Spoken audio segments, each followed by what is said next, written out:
I walked in with my kids holding homemade gifts. My dad looked up and said, "You really had to bring them?" My sister snorted into her coffee. My son whispered, "Did we do something wrong?" I just said, "No, baby." They did, and we left. An hour later, my mom called, screaming, "Why won't the bill go through? The card is declined." I let it ring until my sister. I never thought I'd be the one trying to explain to my kids why their own grandparents didn't seem to love them. It's been days since it happened, and Mason still hasn't asked to call Grandpa. Ava told her teacher she doesn't want to visit those people again. All because of one moment that probably didn't even register for my dad or sister, but it registered for them. And for me, it was Dad's 60th, supposed to be this big milestone. Family gathered, catered dinner, rented venue, whole thing booked on my card. Of course, they never even asked. Just assumed, like they always do, like I owe them something for being born. The kids and I worked on gifts all week. Mason used glitter glue, which he hates, to make a card with a little paper medal that said, "Best Grandpa Ever." Ava folded an origami boat and decorated it with tiny hearts. I even helped her write a message inside to the grandpa who makes everything fun. She practiced it so many times she had it memorized. We walked into the venue and no one even looked up at first. The place was packed but cold, like actual freezing. Guests in the lobby were rubbing their arms, waiting for someone to figure out the thermostat. But Dad and Lauren were inside, comfortable, coffee in hand. He finally looked up. His eyes went straight to Mason and Ava holding their handmade gifts. Then he said it. "You really had to bring them just like that." No hello, no thanks, nothing. Lauren snorted into her drink like it was some hilarious inside joke. Mason leaned over and whispered, "Did we do something wrong?" "No, baby, they did." I turned and walked out without a word. No one followed. No one stopped us. Not even Mom. We drove across town and got milkshakes and fries. I watched my kids try to pretend they weren't crushed. They're too young to fake it well. An hour later, my phone lit up, calling over and over. I didn't answer. Then the text came. "Why won't the bill go through? The card is declined." Yeah, it is. I had it locked the day before. I knew what they were planning. They booked a $3,800 venue on my dime, like always, assuming I'd pick up the tab while they bask in praise and insult my children. This time I wasn't their safety net. Lauren finally texted me, "Way to ruin Dad's party. You're unbelievable." I sent her a screenshot of the declined transaction and turned off my phone. That was just the start. They thought they could humiliate my kids and still walk away with a party on me. They were about to find out what it felt like when I stopped pretending I don't see what they really are. It was 2 days of silence. Not a single call, not a single message. Then I saw them, Lauren and my dad, pulling into my driveway like they owned the place. She had that walk, the one she used when she was about to throw a tantrum and still expect applause. Dad trailed behind her like he was showing up for a press conference. The man didn't even look embarrassed. I opened the door, and before either of them could say a word, Lauren launched into it. "Well, that was a low move even for you." I didn't respond. "You walked out and humiliated him in front of his guests. Do you have any idea how embarrassing that was for us?" I asked if she meant for me or for the kids, since they were the ones humiliated. She ignored it. She kept going, fast, sharp, like she had a script prepared. Said I was selfish. Said I always had a flair for drama. Said I'd probably been waiting for a chance to ruin something. That's when Dad jumped in. "You know I paid for her college. You think I don't take care of my family?" I stared at both of them. "You didn't pay for her college. I did." Lauren laughed. "Sure you did." I walked into the kitchen and came back with a folder. I handed it to her. Tuition payments, receipts, transfers, $21,000 total. 80% of everything she thought came from Dad. She didn't speak. Not right away. She just looked down at the papers, flipping through slowly, like maybe if she stared hard enough, the numbers would change. I didn't do it for thanks. I didn't do it for credit. I did it because she asked me to keep it quiet and because I thought maybe, just maybe, helping her would soften something in our family. I was wrong. Dad looked annoyed, not ashamed, not surprised, just annoyed. Lauren's silence lasted less than a minute, then the screaming started. "You're unbelievable. You waited until now to throw this in my face. You called me selfish. You made Dad's birthday about you. You always act like you're better than us because you have a little money and a mortgage." The irony wasn't even worth pointing out. I didn't respond. I just asked them to leave. politely, firmly. Once, twice, and then I begged because Ava had started crying and Mason looked like he was holding his breath. Please, not in front of them. Huss. Lauren ignored me. Dad sighed. That long, loud sigh he always did when he thought he was being burdened. I stepped between them and my kids. Get out. Lauren scoffed, muttered something about how I always have to be the victim, then walked out. Dad followed, shaking his head. I didn't cry. I didn't scream after them. I closed the door and locked it, sat down on the floor with Mason and Ava, and told them we were going to make pizza from scratch. We made the dough and rolled it out until they were laughing again. After they went to bed, I sat alone and opened up my savings account. Every birthday, every dinner, every favor. I had the receipts, and the next morning I had a meeting with a lawyer. I'd gone over it with the lawyer twice before signing anything. Every number, every receipt, every tuition payment with Lauren's name on it, from the dorm deposit to her graduation gown. I didn't want it to come to this. I really didn't. But it was never about the money anymore. It was about finally making them see that they couldn't just walk all over me and expect me to smile through it. The official letter went out on a Tuesday. By Friday, my phone was lit up like a Christmas tree. First, just unknown numbers, then Mom's name, then Lauren's.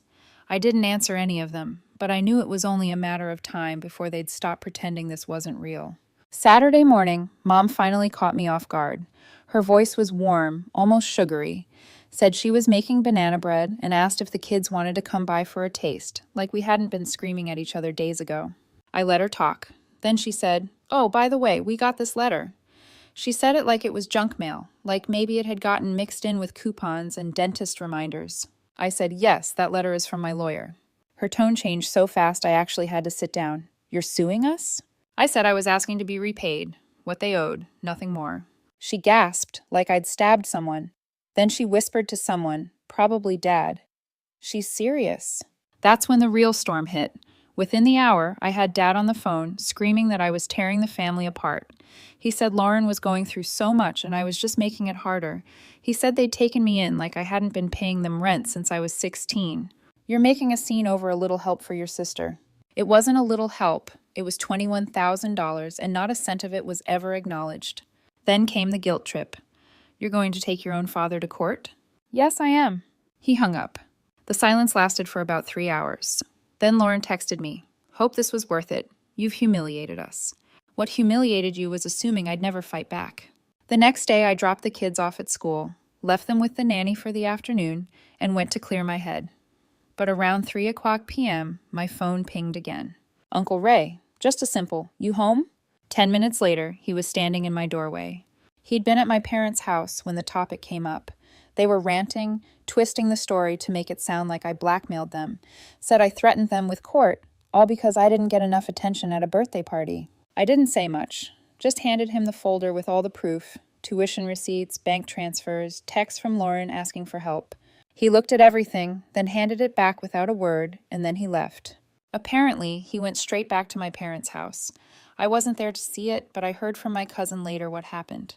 Ray walked into the kitchen, tossed the folder onto the table, and said, "You're going to pay her back every last dollar, and if you don't, I'll make sure every relative within 5 states hears how you've been living off your daughter's back while treating her like dirt." Dad tried to speak. Ray didn't let him. "She's done carrying you. You took advantage of her kindness, and you made her kids feel unwanted. You think she's the problem?" The room went dead silent. 2 days later, a cashier's check for $21,000 was delivered to my house. No note, no apology, just the money. I deposited it, booked a Disney trip for me and the kids that night. First-class flights, 3 days at the Grand Californian. No budgeting, no guilt. I didn't post anything right away, but when I finally shared a few pictures online, smiling with my kids in front of Sleeping Beauty's castle, the comments started rolling in from them. "Jealous little jabs, you're so fake. Must be nice throwing money around while your family falls apart." I didn't reply. I just blocked them, every single one. The Disney trip was exactly what we needed. For the first time in months, the kids didn't ask why Grandpa didn't call. They didn't flinch at loud voices, they laughed. Mason got frosting all over his face from a Mickey-shaped donut. Ava collected pins like she was prepping for a museum exhibit. I even let them eat dessert before dinner, something I hadn't done since they were toddlers. It should have ended there. It should have just been that, a clean break. But the thing about people like my parents is they don't take being cut off as a consequence. They take it as an insult. The comments under the Disneyland photos weren't just petty. They were calculated. One from Mom's account said, "Some of us were raised to put family first." Another from Lauren said, "When Dad dies, don't come crying for forgiveness." But the worst came from a fake profile I knew was Dad's. He'd used the same nickname on eBay 10 years ago. It said, "Enjoy it while it lasts." Karma has a long memory. I blocked every single account, made everything private, changed my number, even warned the school in case someone accidentally showed up. But what I didn't expect was the letter. It came a week after we got home. No return address, just my name and messy handwriting on the envelope. Inside was a single sheet of paper. No greeting, no signature, just this. "Hope it was worth ruining everything. You made your bed." The writing was definitely Mom's. It made me nauseous.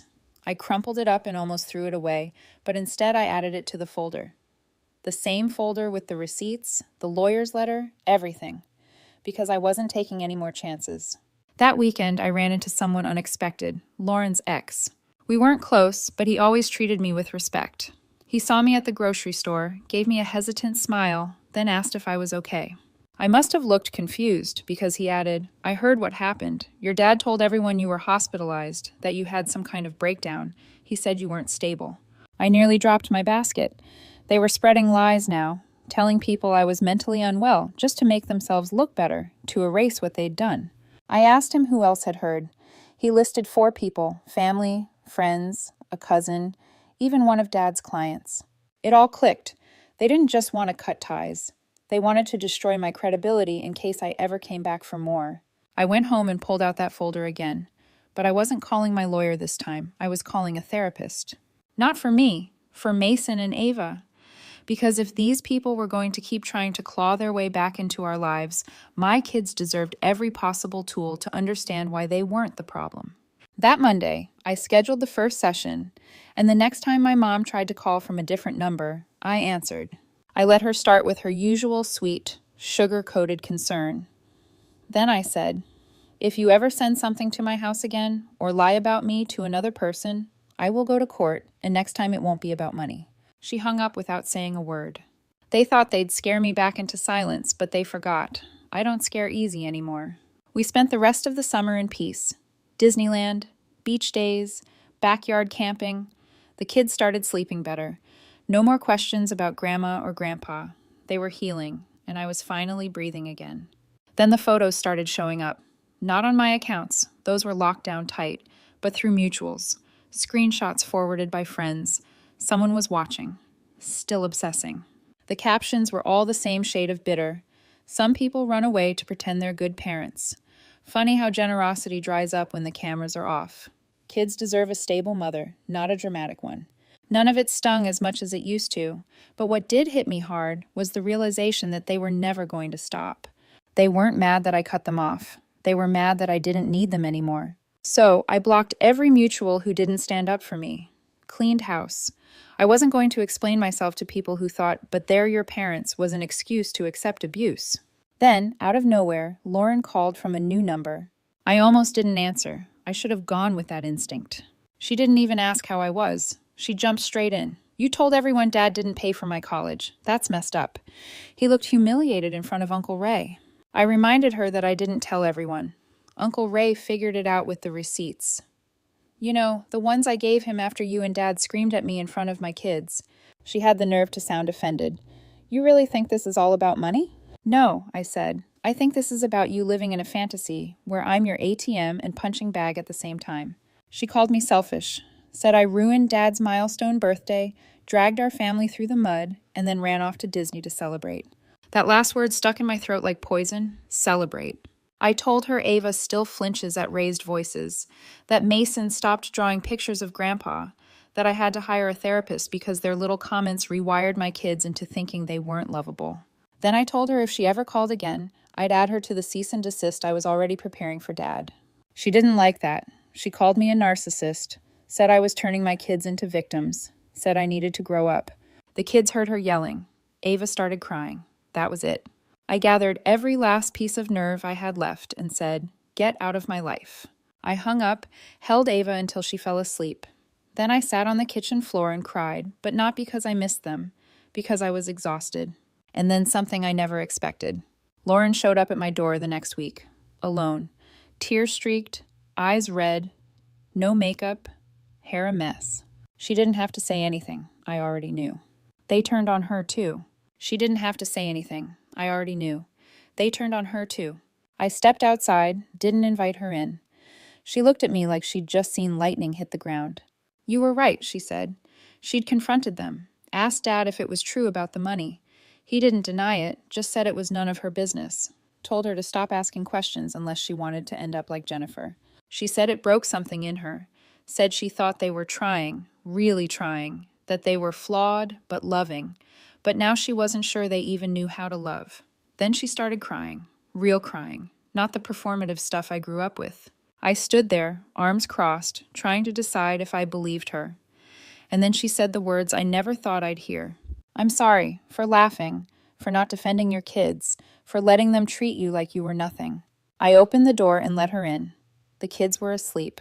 We sat on the couch and talked until sunrise. And when she finally left, I walked her to her car and she hugged me like she didn't want to let go. I don't know if she's changed. Not really. But I know she meant it. And for now, that's enough. The next week, she moved out of our parents' house. And I don't know if I'll post more updates, but for now, thank you, all of you, for listening. It's strange how quickly silence can become a kind of peace. After years of noise, accusations, guilt trips, fake apologies, that silence felt like the world exhaling. My phone stopped lighting up with hidden numbers. No more secondhand updates from mutual friends. No more sugar-coated poison disguised as concern. Quiet. And in that quiet, we started living. The kids were thriving. Ava joined art club. Mason started writing little stories about superheroes with glitter capes. They weren't looking over their shoulders anymore, waiting for Grandpa to call, or Grandma to randomly show up. The scars were still there, but they'd started fading. Slowly, but they were fading. Lauren was different too. She was showing up, really showing up. She came to Mason's school play. She took Ava thrift shopping and taught her how to hem a skirt. She even helped me paint the hallway one weekend. No strings attached. We didn't talk about the past much. It hung there between us, but we didn't poke at it, just moved around it gently. Then one Sunday morning, I got an email from an old family friend. Not someone I was especially close to, but she always meant well. She said, I just thought you should know. They've been telling people you've cut them off because you're unstable, that you've turned Lauren against them, that you're trying to break the family. I wasn't surprised. I just hadn't realized how far the story had spread. A cousin I hadn't seen in years reached out next. Said she heard I'd lost it after Dad's birthday and ran away to Disneyland to avoid getting help. Another one messaged Lauren asking if she was safe. That's when it hit me. They weren't just angry. They were rewriting the story. They were scrubbing the blood off their hands and painting halos over their heads. And they were doing it so fast that people were actually buying it. Lauren was furious. She wanted to post everything. The receipts, the texts, the lawyer letter, the check. She wanted to burn it all down. I told her not to, not yet. Because I realized something important. They didn't want me to stay quiet out of shame. They wanted me to stay quiet out of fear. Fear of being the crazy one, the emotional one, the dramatic daughter who ruins parties and sues her parents. So I did the one thing they weren't prepared for. I told the truth. I posted a long message on my private social page. Just friends and family. No accusations, no attacks, just facts. What they said to my children. What they tried to do with the party. The tuition money. The screaming. The threats. The therapy. And the peace that came only after I shut the door for good. I ended it with one line. I didn't destroy the family. I just stopped bleeding for it. The response was bigger than I expected. Quiet likes. DMs from cousins I hadn't heard from in years. One even said, I always wondered if it was just me. That same night I got another email, this one from my mom. It said, Congratulations. Hope you feel better now. We always knew you'd turn on us eventually. No apology, no ownership, just bitterness, disguised as righteousness. I didn't reply. I didn't even feel hurt, just tired. The next week, I changed my number again. Not because I was afraid, but because I was done giving them doorways back into my life. A few days later, Lauren dropped by after work. She had dinner with us, stayed through bedtime, and then we sat on the porch in the dark, just breathing. After a long pause, she asked me, "Do you think we'll ever be able to forgive them?" I thought about it, about Ava's tears after the party, Mason whispering if he'd done something wrong, the years of carrying everyone on my back while being told I wasn't enough. "I don't know," I said, "but I know I'm not going back." She nodded, then said, "I'm not either." A week later, she handed me a letter. It was from her.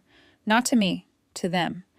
She said she mailed it that day and she didn't want to talk about what it said, just that it was goodbye. She moved into a new apartment shortly after, a little brighter, a little further from the past.